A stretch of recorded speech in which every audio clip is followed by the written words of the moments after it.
আমি জাহাজের 7 number cabin থেকে বাপি বলছি। আপনি কে বটেন? আমি ক্যাপ্টেন।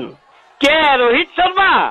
আরে না রে বাবা, ইন্ডিয়া ক্রিকেট টিমের ক্যাপ্টেন না, আমি টাইটানিক জাহাজের ক্যাপ্টেন বুবাই বলছি।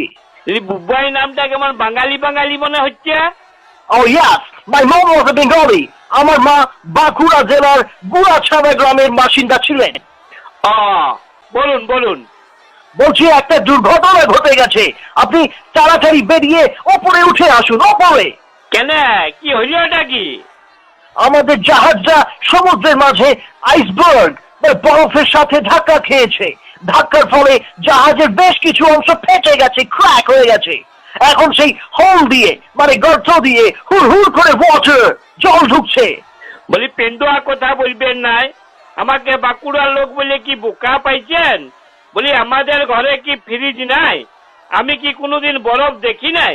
বলি এইটুকুন ছোট ছোট বরফে ধাক্কা লেগে আপনাদের এত বড় জাহাজটাতে ভুলুক হয়ে গেল।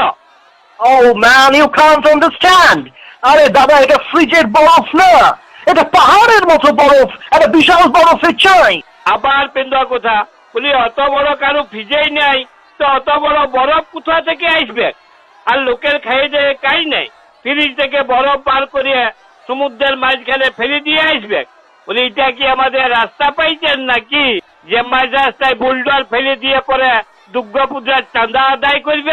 বেশ কথা বলেন মশাই আপনি। এখন ওই সব কথা রাখুন, তাড়াতাড়ি ওপরে উঠে আসুন, আমাদেরকে লাইফ বোটে চেপে নিচে নেমে যেতে হবে। কেন, আবার উপরে উঠে আসুন নিচে নেমে যেতে হবে? গুসা গলা আবার কি বটে?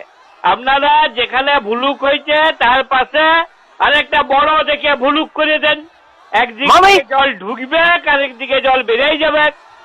Oh, to hell with your idea! আরে আরেক দিকে যদি একটা বড় হোল করে দিই, সেদিক দিয়ে তো জল ঢুকতে পারে। দূর বসায়, আপনি কিছুই জানেন না।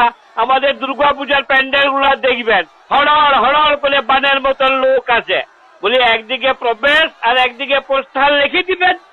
Oh, come on, আপনি বুঝছেন না, আপনি ওসব বাদ দিন তো, আপনি তাড়াতাড়ি আসুন। রংবাজি পাইছেন নাকি? বলি আমার পুরো ভাড়া দিয়েছি, মাঝপথে কেটে নামবো? আপনারা কি আমাকে অর্ধেক ভাড়া ফেরত দিবেন?